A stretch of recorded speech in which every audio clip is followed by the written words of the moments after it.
This is Daily Blast Live. We're talking about what you're talking about. You all ready for this?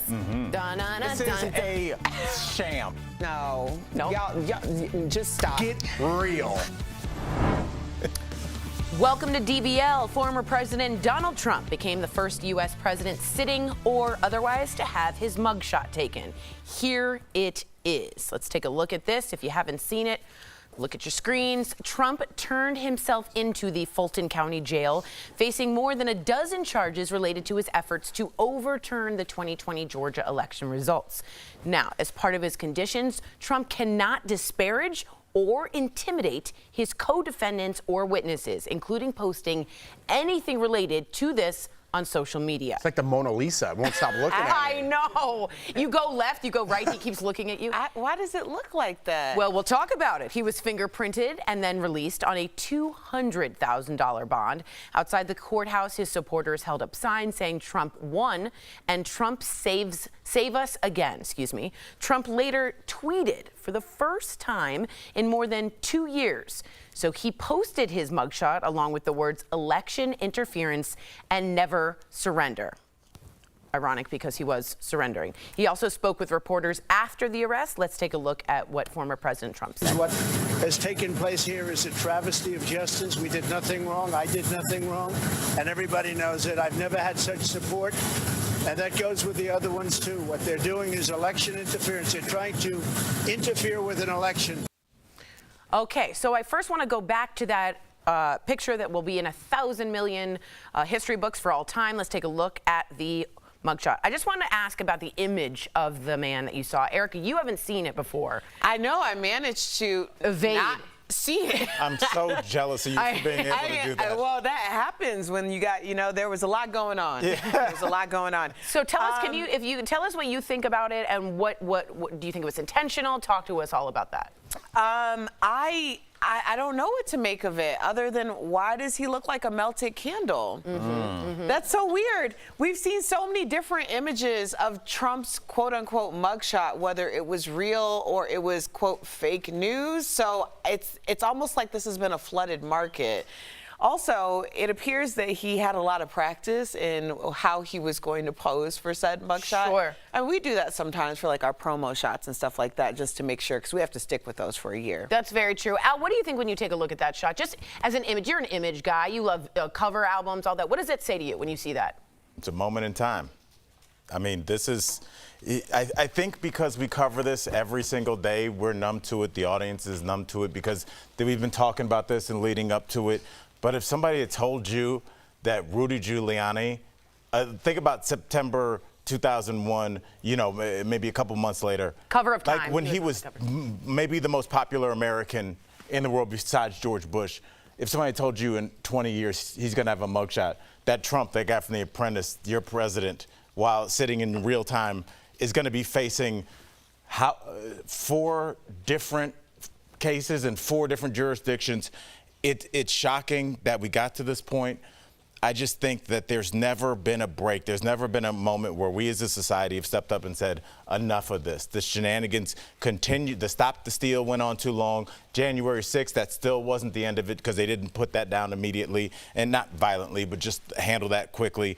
And they allowed this lie to spread, and here we are showing footage, and there's still people, the election was stolen. That is ingrained because that was allowed to perpetuate, and here we are. What do you think about the image when you see it? What was your first thoughts just visually? Well, the internet had a lot of fun with this. And the first joke that I saw was blue steel. Orange steel. Right. Not blue steel. Right. That was funny. And then I kind of thought, from Zoolander, in case you don't know the reference. But then I kind of thought about Chris Christie and what he said yesterday. We're starting to make a mockery of The Office, right? And we need to be holding that position to higher standards. And I'm not trying to pick one side or the other. I think the guy who's in there now has some issues himself, that it is a little bit of a joke that he's still in there running that office. Trump trying to get back in there is a mockery of the United States, of where we need to be as a people. But like you said, Al, we've become numb to it. It's just put whoever in there and whatever. As long as it's my team, I don't care what it is in there. We need to get back to some sort of respect and people who have dignity that want to lead lead this country in a positive direction. That's what this country needs. I think we've opened ourselves up to so much gray, because it's like, it's one thing not to agree with a candidate, not to like a candidate, or even someone who's in office, but we somehow conflated that during the Trump era with things that are just not legal, are just not morally ethical. And now because you call it out, if you say you're a liar, you're anti-Trump, or you're this or that, what if I just want my president to have a sense of morality? What if I don't want a president who's going to be taking a mugshot in X amount of years? So now I'm just anti this person because I just don't like him? That's the reason why we got here. We started to say that the sky was purple when everybody knew that it was blue. That created a very slippery slope, because much to Al's point, you know, it is very disappointing. But the reason why it's so disappointing is because we expect so little, because we have ingrained ourselves in so little, because the bar is so low.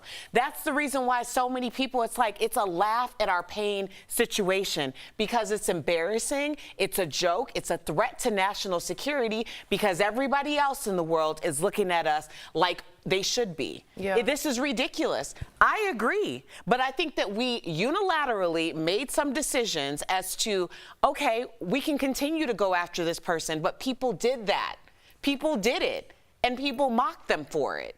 They were the bad guys. Right. So if you're going to say that up is down and down is up, what am I supposed to do about it? That's where I want to go a little bit, just when I see the imagery. And again, just coming from like an art history visual, you saw that as a painting. What's really strange about this to me is when a person on the right and a person on the left sees this image, and go ahead and put it up one more time. We see two drastically different things. So I see a person who spent hours in Mar-a-Lago's mirror trying to look intimidating. That's what I see. Someone who looks trying to be a big man, right? On the right, I saw someone on our show do a mugshot with the jail sign on that left side and be like, I'm proud to take a picture of this. They're proud of a mugshot. So everyone wrote me, what a sad day. It ain't sad, guys. It's real. This is a real day in which a president's mugshot, which is bazonkers, is not only up, but people are celebrating it. I'm beyond... It's not sad, it's just what America is. 40% of this country celebrates that mugshot, and I see it as a complete lack of faith in our democracy. And we will not come together and say that the sky is blue. It is two different skies in two different worlds, and it's a very scary thing, in my opinion. What do you guys think is next for Trump? Will this bolster his campaign? Absolutely. Will he be able to not disparage Giuliani, Mark Meadows? What do you think about him sticking to the judge's conditions? It seems like his rhetoric is tempered down a little bit. I think a lawyer got a hold of him like, watch your mouth. They will throw you in jail, or could possibly. So I think his rhetoric is toned down, but I think that the people that he's dealt with know that there's going to be retribution should they not comply. I mean, anybody that has tried to step away from the team has faced the wrath and the full weight of the Donald Trump apparatus come down upon them when they try and step out of line. Ted Cruz found that out. Mike Pence found that out when the gallows showed up. Look, if you go against this guy, when you're in the circle, you're in, but when you're out, you're out. And everybody, I don't think they need a tweet to know that if they go against Trump or flip, there's going to be hell to pay for the rest of their lives. Man, I know they put out the grand jurors' addresses, so I'm concerned with the safety of a lot of people. Coming up on DBL, the singer of Rich Men North of Richmond speaks out about the song's overnight success. Why has it resonated so much with the right? And our interview with comedian Heather McDonald. She's given us her take on all of the reality TV gossip.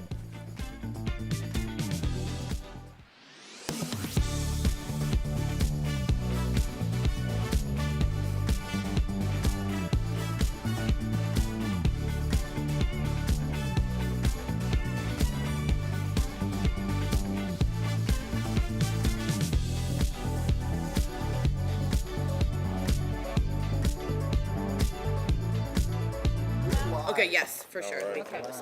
Tori. Yeah, so a lot of people writing in, lock him up. Again, a lot of people took this as a joke and made memes, and I get that. But Man, did I never, ever, ever, ever think we'd be sitting here today. Never, never. Now, he also wants to change his... Even in the past, couple of years, No, now I have. You're right. You're absolutely right. I've gotten a little neutralized to it. You're absolutely right. I do want to say, Trump is making this very big attempt to get this to be a federal case. And in case you guys didn't know, this is a state case. And the big difference is, one, he would have more control over a federal case. And two, what's that word? Blank me, some Grey Poupon. Pardon me. That wasn't great. I was like, blank you some Grey Poupon. I wouldn't say that. Sorry. Good morning, Yes. I meant good morning. He won't get a pardon. You can't pardon someone on a state offense. So he wants to turn this criminal, federal, so that he has some power and some control, which is very exciting, I think, to hear what the judge will do. What do you think if you did Jennifer N., we want decency restored to what it means to be president. He's so full of hate. Does anyone think that they liked the mugshot, and tell us why? Sorry, go ahead. No, I just wonder, everybody's we want to get back to a place of decency. I think we do. I think there is a large group of people that do, but it seems like there's a larger group of people that just are it's our guy forever or nobody. Because here's the thing. It's I can empathize with the idea of being seen for the first time. I do not want to get that taken away from me. Right. But it's at what cost are you being seen?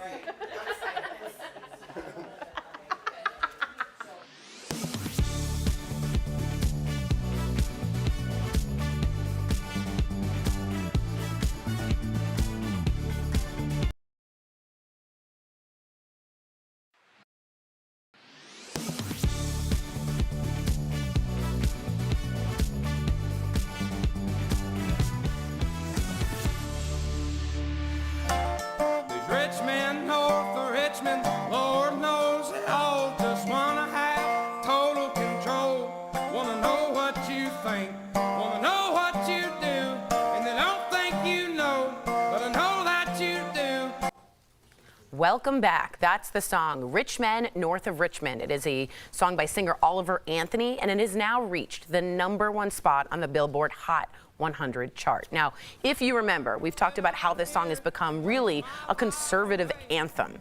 And in an interview with the Free Press, the singer is now speaking out about the song's message and his own real distrust of the government on both sides of the aisle. Take a look at this.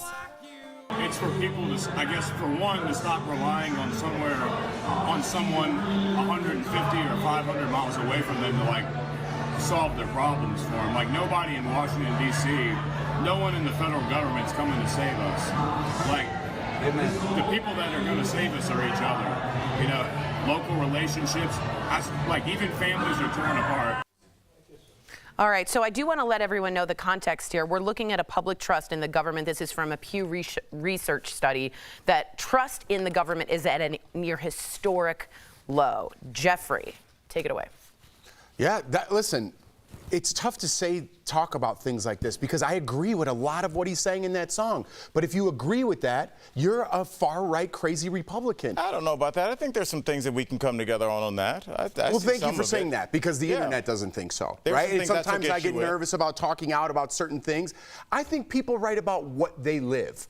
I love rap music, Al. We love rap music. I love hip hop. They talk about growing up in a much different atmosphere than what I grew up in. And I listen to their stories, and some of them are harsh. But the harsher they are, the more truth there is to them, right? No matter what you think of this guy, because he looks like what you think a far-right conservative looks like, he's speaking what a lot of people are thinking. He's speaking to me. I lost faith in the government. You could paint me as right or left or whatever you think I am. I am neither. I have no faith in the government. And if there was any independent that had any chance, but the way our system is set up, that'll never happen for an independent to become a president. And that's what I think the country wants. They want someone with both sides of the aisle in mind, fighting for their rights. I feel like the government runs everything. They're a private thing that doesn't follow rules. You don't have to oblige by the government. You could get out of anything if you have a certain amount of money. The rules don't apply. So I don't care what side you're on. Something needs to change in the government. It's the people that we need to elect into those positions. Not just this guy's playing for my team and this guy's playing for that team. And I hate you if you're on the wrong side of the aisle. We need to come together, find candidates that want the best for this country instead of the best profit from their pharmaceutical industries that pay them. Erica, what do you think? Crumbs? Any lies? No crumbs? No lies here? No, I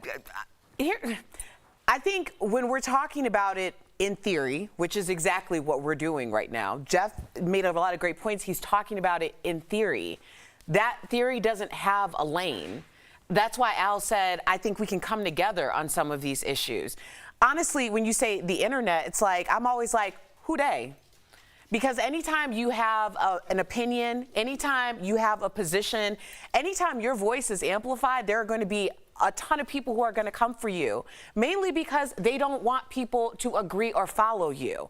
If you don't have anything important to say, you likely aren't saying anything at all. So yeah, speak your truth. I always encourage people to speak their truth, but it's about speaking your truth, not suppressing the other side because you can't handle it. Yeah, and just so you know, that man, that gentleman, Oliver Anthony, sees himself as directly in the middle politically. We'll be right back.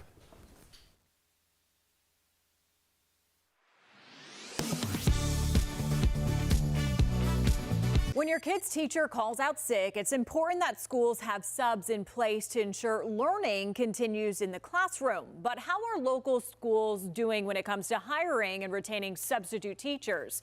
We get the answers in today's Verify Fact Check. Our sources are local school districts and the Bureau of Labor Statistics. A January study from the Bureau of Labor Statistics says traditionally demand has exceeded supply for substitute teachers at current wages. According to the study, teacher absences can cripple student achievement. Locally, many school districts actually told us they are in pretty good position this year when it comes to hiring and retaining substitute teachers. We emailed all the school districts in our area. Here are the ones that got back to us. Lincoln, Kannapolis, and Avery schools all report that they are satisfied with where they stand with their subs. Two of the largest school districts in our area also report a significant increase in subs from last year. CMS saw an almost 75% increase. Their roster of active subs soared from 1,020 last school year to 1,704 this year. Union County also says their sub fill rate has increased from 48% to 81%, and they're seeing a drop in unfilled teacher absences. 2 years ago, there were 12,437 of those absences, but last year that number was down to just 5,357. Other school districts like Stanley and Fort Mill tell us subs are managed by a third-party vendor or through a pool system. Even though the schools that got back to us say they are in good shape with their substitute teachers, all of them say they are always looking for more subs, and many school districts are offering hiring incentives for teachers who join the program. With your Verify Fact Check, I'm Megan Bragg. Kelly Ripa and Mark Consuelos are the most annoying people on earth. Right. And there has literally been, we are doing the research, I believe there's been between 472 and 489 articles written about how hot their sex life is. Woo! Welcome back. Comedian Heather McDonald does not hold back when giving her take on celebrity gossip. And earlier, she shared the challenges of working with her spouse, plus she dished on all things reality TV. Take a look. Heather McDonald! Hello, thanks for having me. We miss you. We're glad you're back. Yeah, we sure are. Heather, I want to ask you this. We know how you feel about Kelly and Mark. We want to get your take on another infamous celebrity couple, all right? Ben Affleck and J-Lo. They just celebrated their 1-year anniversary, mazel. But do you think she rushed him down the aisle? You know, it's kind of interesting that you say that, and I never really thought about it, but I do think she loves to get married. She loves the spectacle of a wedding. And, you know, people that are over 50 that are divorced with, you know, teenage school-age kids, it really doesn't make sense if you don't financially need to live together, or you could live together, but to get married, it doesn't really make sense unless you want that extra press. And as big as she is and as rich as she is just as thirsty as a 25-year-old influencer. Speaking of marriage, let's talk about your podcast, Juicy Scoop. You do it with your husband. I just started a podcast with my wife. What's the most challenging thing about working with your spouse, would you say? Well, what's crazy about my life is that my parents, when I was like, I don't know, school age, they started to work together as realtors. They were one of those, you know, kind of one of the first realtor couples. And And my sister and I used to go to bed at night and promise each other we would never work with our husbands. My sister works with her husband as an attorney, and now I work with my husband. It can be the most successful business, but like anything, it's hard to turn it off and just have a nice night and not talk about business, or not be, feel like you spend so much time in the day that then you don't want to have those date nights. So it is a challenge, but it is a lot of fun too. Well, okay, let's get into some Bravo talk, because I'm a huge Bravo-holic. So first of all, will I be seeing you at BravoCon, because I missed you last year? Absolutely. Okay. I actually am doing my own Juicy Scoop Con show at the Venetian that Saturday night. So I'll be collecting all the Juicy Scoop. I'll be going to the events, and then I'll be having my own show that night. Yeah, all right. I'm going to check that out, because I'm going to be there. Now, we're hearing a lot about the reality reckoning. What do you think the lawsuits could mean for the future of reality TV? I honestly have a lot of skepticism that this lawsuit will ever really happen. I haven't heard one person that is, saying, I am ready to stop filming. I want to stop filming. I'm going to get my picket sign together. So I think it's going to be quite a challenge. I don't know who these people are besides, Bethany wanting it. And I feel like she's using it for a very self-serving purpose. However, I did just hear something allegedly that this has been going on, this idea of possibly going after networks to release NDAs, and that Vanity Fair was writing an article about this months ago, and she may have gotten word of it and jumped on it as, the ultimate crusader. Okay, so Heather, we have 1 minute left, but I gotta ask you, because during Scandal, I would watch you and listen to Juicy Scoop, because you had all the Juicy Scoop. So Vanderpump Rules, because Lala Kent recently said Raquel/Rachel's choice to not return to the show is a travesty, I have to ask you what you thought of Rachel's first interview with Bethany Frankel. And honestly, I don't think it was a wise choice for Rachel. I think she came back too soon. If she was not going to go back to Vanderpump, I think she should have really gone away for about a year. I think she really should have written a very much tell-all. And she really didn't tell anything to Bethany. I mean, tell-all, like, this happened at 3 months of the affair. I almost got caught. This was the day I shared it with my best friend, and I thought this was going to happen. Like, then we would have got invested, and then in the process of the story, then I think maybe in the end we would have said, oh, you've grown and we have sympathy, but we also got to read a really juicy story about something we cared about. This did absolutely nothing for her. I don't believe she gained one supporter, and she made no money from it. Ooh, fascinating. She does not mince words. No, you don't. Heather, thank you so much for joining us on DBL today. We appreciate you. To our viewers, you can listen to Juicy Scoop on all podcast streaming apps. And for tickets to Heather's upcoming tour dates, visit heathermcdonald.net. Thank you again, Heather. We'll be right back. Bye, Heather. Good to see you. Yeah, so fun.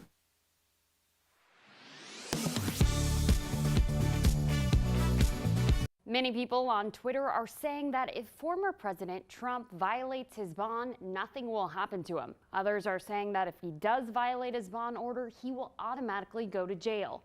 So let's verify if that's true. Our sources are the Fulton County Superior Court consent bond agreement for Donald Trump, Georgia College and State University law professor Nicholas Creel, and Emory law professor Fred Smith. The order filed in Fulton County prohibits the former president from making any social media posts or reposts that could, quote, intimidate any person known to be a co-defendant or witness in the case. Creel says that if he violates that, the district attorney would then file a motion with Judge Scott McAfee, who has been assigned to the case. And they'll be able to hear from the district attorney. They'll be able to hear from the attorneys representing President Trump. And they'll really at that point be able to decide, did a violation occur or not? Smith explains prosecutors could ask the judge to revoke bond, but in the end, it's up to the judge to decide the appropriate punishment. If that bond were revoked, it would mean that the person would have to return to jail. The judge has multiple options beyond placing a defendant in jail, from increasing the bond amount, issuing fines, or modifying bond conditions. They could say, you know what, you've now lost your right to use social media while doing this, and we're going to go ahead and say you have to stay off of it. That would probably be, in his mind, the next worst thing to a full-on pretrial detention that would occur if they did revoke his bond. So we can verify that no, Trump would not automatically go to jail if he violates his bond order in Georgia. It's at the discretion of the judge. Remember, our Verify team is always here to separate fact from fiction. If you need anything verified, just head on over to 11alive.com/verify.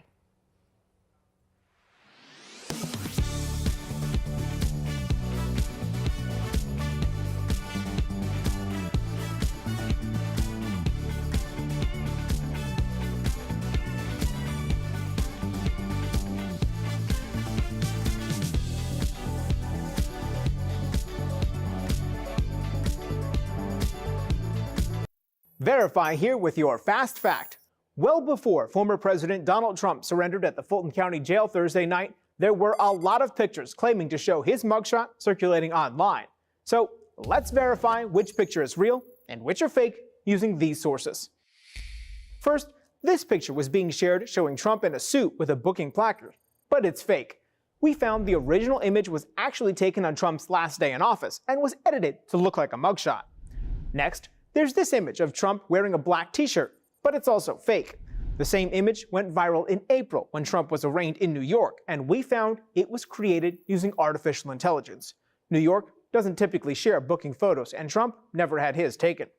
There's also this picture that was shared more than 500,000 times, but it's not real. The image was digitally edited to add tattoos and the Fulton County Sheriff's Office logo. So what's the real mugshot? This one that was released by the Fulton County Sheriff's Office after the former president was booked Thursday evening. The rest are all fake. With your fast fact, I'm Brandon Lewis.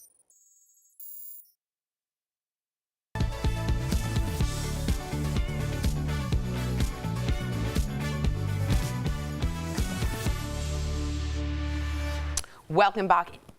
Welcome back. Welcome back. It has been a hot summer, but that doesn't mean driving has to feel like a sauna. We have some tips on how to beat the heat in your car. That's today's Auto Alert, sponsored by Ox Car Care.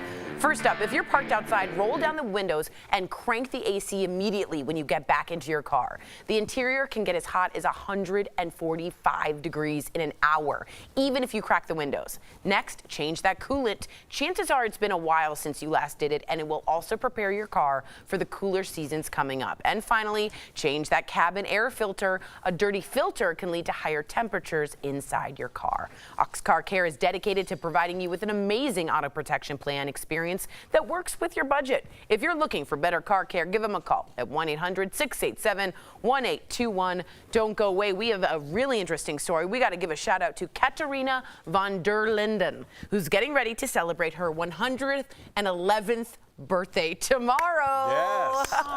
She lives in a care home in Australia and credits her long life to an active lifestyle, including going to the gym 2 to 3 times a week. Her motto is simple: keep on moving, don't sit still. I love it. I mean, you're a long living grandmother-in-law, 104. Yes. She smoked cigarettes and drank till 90. Wow. Well, you know, Montez's mom, my mother's husband, she just passed. She was up 107. Wow. Yeah. I thought she was going to start ripping up like the even bars. For some reason, I just saw gymnastics when she did that. Oh, me too. Swirling Bye, around. guys. Yeah. Have a good week.